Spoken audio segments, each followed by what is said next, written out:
അസ്സലാമു അലൈക്കും വറഹ്മത്തുള്ളാഹി വബറകാതുഹു. അൽഹംദുലില്ലാഹ് വസ്സലാത്തു വസ്സലാമു അലാ സയ്യിദിനാ മുഹമ്മദ് വഅലാ ആലിഹി വസഹ്ബിഹി അജ്മഈൻ.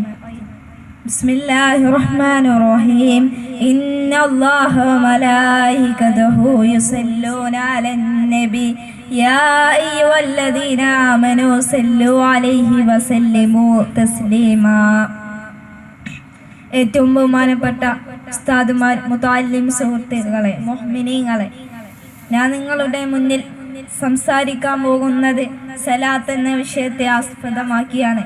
നാഥൻ തൗഫീഖ് നൽകട്ടെ. നമുക്കറിയാം, ബദരിയ ദർസിന്റെ 15ാം വാർഷികത്തെ അനുബന്ധിച്ച് നാം ഇവിടെ കൂടിയ വലിയൊരു സൽക്കർമ്മമായി അള്ളാഹു സ്വീകരിക്കട്ടെ. ബനു ഇസ്രായേലിൽ ദോഷിയായി ജീവിച്ച ഒരാളുണ്ടായിരുന്നു. അയാൾ മരണപ്പെട്ടപ്പോൾ, അദ്ദേഹം മരിച്ചപ്പോൾ ആരും പരിഗണിച്ചില്ല. അപ്പോൾ മൂസാ നബി അലൈഹിസ്സലാത്തു വസ്സലാം അല്ലാഹുവിന്റെ വഹി, നിങ്ങൾ അയാളെ കുളിപ്പിക്കുകയും മയ്യത്തിനെ കുളിപ്പിക്കുകയും നിസ്കരിക്കുകയും ചെയ്യുക, ഞാൻ അയാൾക്ക് പുറത്തു കൊടുത്തിരിക്കുന്നു എന്ന് അല്ലാഹു സുബ്ഹാനഹു വ തആല പറഞ്ഞു. അപ്പോൾ മൂസാ നബി അലൈഹിസ്സലാത്തു വസ്സലാം ചോദിച്ചു, പൊറുക്കാൻ കാരണം എന്താണ്? ഇത്രക്കും ദോഷം ചെയ്ത ആളാണല്ലോ, അതുകൊണ്ടല്ലേ മയ്യത്തിന് ഒന്ന് നിസ്കരിക്കാനോ ആരാരുമില്ല, ഒറ്റപ്പെട്ടു പോയതാ മയ്യത്ത്. അപ്പോൾ അല്ലാഹു സുബ്ഹാനഹു വ തആല മറുപടി പറഞ്ഞു, അയാൾ ഒരു ദിവസം തൗറാത്ത് തുറന്നു നോക്കിയപ്പോൾ മുത്ത് മുഹമ്മദ് മുസ്തഫ സല്ലല്ലാഹു അലൈഹി വസല്ലമ തങ്ങളുടെ പേര് കണ്ടു. അയാൾ സ്വലാത്ത് ചൊല്ലി. ആ സ്വലാത്തിന്റെ അതിരുകളില്ലാത്ത ബർക്കത്ത് കാരണമായി പുറത്തു കൊടുത്തു എന്ന് അല്ലാഹു പറഞ്ഞു. നാഥൻ കാക്കട്ടെ. ഇന്നല്ലാഹു വമലായികതുഹു യുസല്ലൂന അലൻ നബി യാ അയ്യുഹല്ലദീന ആമനൂ സല്ലു അലൈഹി വസല്ലിമു തസ്ലീമാ. നിശ്ചയം അല്ലാഹും അവന്റെ മലക്കുകളും മുത്ത് മുഹമ്മദ് മുസ്തഫ സല്ലല്ലാഹു അലൈഹി വസല്ലമ തങ്ങളുടെ മേൽ സലാത്ത് ചൊല്ലുന്നു. അതിനാൽ വിശ്വാസികളായ നിങ്ങളും മുത്ത് മുഹമ്മദ് മുസ്തഫ സല്ലല്ലാഹു അലൈഹി വസല്ലമ തങ്ങളുടെ മേൽ സലാത്തും സലാമും ചൊല്ലണമെന്ന് അല്ലാഹു പറഞ്ഞു. സാധാരണ നമ്മൾ ജിബ്രീൽ അലൈഹിസ്സലാം മാത്രം പറയാം. നബി തങ്ങൾക്ക് വേണ്ടി സലാത്തും സലാമും പറയണമെന്ന് അല്ലാഹു സുബ്ഹാനഹു വ തആല പറഞ്ഞു. ഒരു സലാത്ത് ചൊല്ലിയാൽ, 100 സലാത്ത് ചൊല്ലിയാൽ അവനക്ക് ദുനിയാവിലെ 30 ആവശ്യങ്ങളും ആഖിറത്തിലെ 700 ആവശ്യങ്ങളും അല്ലാഹു സുബ്ഹാനഹു വ തആല അവന് നിറവേറ്റി കൊടുക്കുമെന്ന് മുത്ത് മുഹമ്മദ് മുസ്തഫ സല്ലല്ലാഹു അലൈഹി വസല്ലം. ഞാൻ നിങ്ങൾക്ക് മറ്റൊരു കഥ പറഞ്ഞു തരാം. ഹസൻ ബസാരി റളിയല്ലാഹു അൻഹുവിന്റെ കാലത്ത്, ഹസൻ ബസാരി റളിയല്ലാഹു അൻഹു ആ കാലഘട്ടത്തിലെ വലിയൊരു പണ്ഡിതനായിരുന്നു.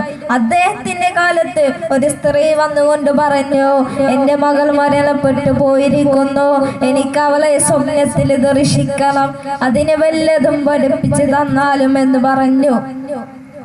അപ്പോൾ അദ്ദേഹം ഒരു സലാത്ത് പഠിപ്പിച്ചു കൊടുത്തു.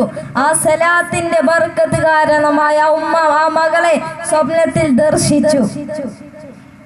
അങ്ങനെ കയ്യിൽ വിലങ്ങണിഞ്ഞു, കൈകാലുകൾ വിലങ്ങണിഞ്ഞു, ടാറുകൊണ്ടുള്ള വസ്ത്രമണിഞ്ഞ രൂപത്തിൽ ആ ഉമ്മ ദർശിച്ചു. ശേഷം ആ ഉമ്മ കരഞ്ഞുകൊണ്ട് രാവിലെ ഹസൻ ബസാരി റളിയല്ലാഹു അൻഹുവിനെ വിവരം അറിയിക്കാൻ വേണ്ടി പോയപ്പോൾ ഹസൻ ബസാരി റളിയല്ലാഹു അൻഹു വിവരം അറിഞ്ഞ് കരഞ്ഞു പോയി. അനുയായികളും കരഞ്ഞു പോയി. ഹസൻ ബസാരി റളിയല്ലാഹു അൻഹുവും അനുയായികളും കരഞ്ഞു പോയി. അപ്പോൾ കുറച്ച് ദിവസങ്ങൾക്ക് ശേഷം ഹസൻ ബസാരി ഉറങ്ങുകയായിരുന്നു. ഹസൻ ബസാരി റളിയല്ലാഹു അൻഹുവിന്റെ സ്വപ്നത്തിൽ ഒരു സ്ത്രീ വന്ന് പറഞ്ഞു. ആ സ്ത്രീ വന്ന് പറഞ്ഞു, ഞാൻ മശ്രിഖ് മഗ്രിബ് വരെ പ്രകാശിക്കുന്ന കിരീടം അണിഞ്ഞു സ്വർഗത്തിലെ കട്ടിലിൽ ഇരിക്കുകയായിരുന്നു ആ സ്ത്രീ പറഞ്ഞു, നിങ്ങൾക്ക് എന്നെ മനസ്സിലായോ എന്ന് ചോദിച്ചു. അപ്പോൾ ഹസൻ ബസ്രി റളിയല്ലാഹു അൻഹു മനസ്സിലായില്ല എന്ന് പറഞ്ഞു. വീണ്ടും ചോദിച്ചു, മനസ്സിലായില്ല എന്ന് പറഞ്ഞു. അപ്പോൾ ഹസൻ ബസ്രി റളിയല്ലാഹു അൻഹുവിനോട് പറഞ്ഞു, നിങ്ങൾ സലാത്ത് പഠിപ്പിച്ചു കൊടുത്ത ആ ഉമ്മയുടെ മകളാണ് ഞാൻ എന്ന് പറഞ്ഞു. അപ്പോൾ ഹസൻ ബസ്രി റളിയല്ലാഹു അൻഹു നിനക്ക് എങ്ങനെ ഈ സ്ഥാനം ലഭിച്ചു എന്ന് ചോദിച്ചു. അപ്പോൾ ആ സ്ത്രീ പറഞ്ഞു, ഞങ്ങളുടെ ഖബർസ്ഥാനിലൂടെ ഒരു സാധാരണക്കാരൻ നടന്നു പോവുകയായിരുന്നു. അദ്ദേഹം സലാത്ത് ചൊല്ലി ഹദിയ ചെയ്തു. ഞങ്ങളുടെ ഖബർസ്ഥാനിൽ 5050 പേർ ശിക്ഷിക്കപ്പെട്ടുകൊണ്ട് ഇരിക്കുകയായിരുന്നു. അവർക്കെല്ലാം പുറത്തു കൊടുത്തു. ഒരാൾ ഒരു ദിവസം സലാത്ത് വർദ്ധിപ്പിക്കണം. കാരണം എന്തിനുള്ളതും ഇരുന്നാണ് സലാത്ത് നമ്മൾ എന്തുദ്ദേശം വെച്ച് ചൊല്ലിയാലും എന്തിനുള്ളൊരു ഇരുന്നാണ് മുത്ത് മുഹമ്മദ് മുസ്തഫ സല്ലല്ലാഹു അലൈഹി വസല്ലമ തങ്ങളുടെ മേലുള്ള സലാത്ത്. ഏതൊരാകാശത്തിന്റെയും ഭൂമിയുടെയും ഇടയിൽ ഒരു മറയുണ്ട്. ആ മറ നീങ്ങണമെങ്കിൽ സലാത്ത് ചൊല്ലണം. അല്ലാതെ നാം ദുആ ചെയ്യുന്ന ഒരു ദുആയും ആകാശത്തിന്റെ മേലേക്ക് പോവുകയില്ലെന്ന് അല്ലാഹു പറഞ്ഞു. നാം സലാത്ത് ചൊല്ലണം. എന്തിനും എല്ലാത്തിനുള്ളൊരു മരുന്നാണ് സലാത്ത്. നമുക്ക് സലാത്ത് വർദ്ധിപ്പിക്കാൻ അല്ലാഹു സുബ്ഹാനഹു വ തആല തൗഫീഖ് നൽകട്ടെ. മരിച്ചുപോയ എല്ലാവർക്കും അല്ലാഹു സുബ്ഹാനഹു വ തആല പുറത്തു കൊടുക്കട്ടെ. ആമീൻ ബിറഹ്മതിക ആമീൻ. ദുആയുടെ വസിയത്ത് കൂടെ. അസ്സലാമു അലൈക്കും വറഹ്മത്തുള്ളാഹി വബറകാതുഹു.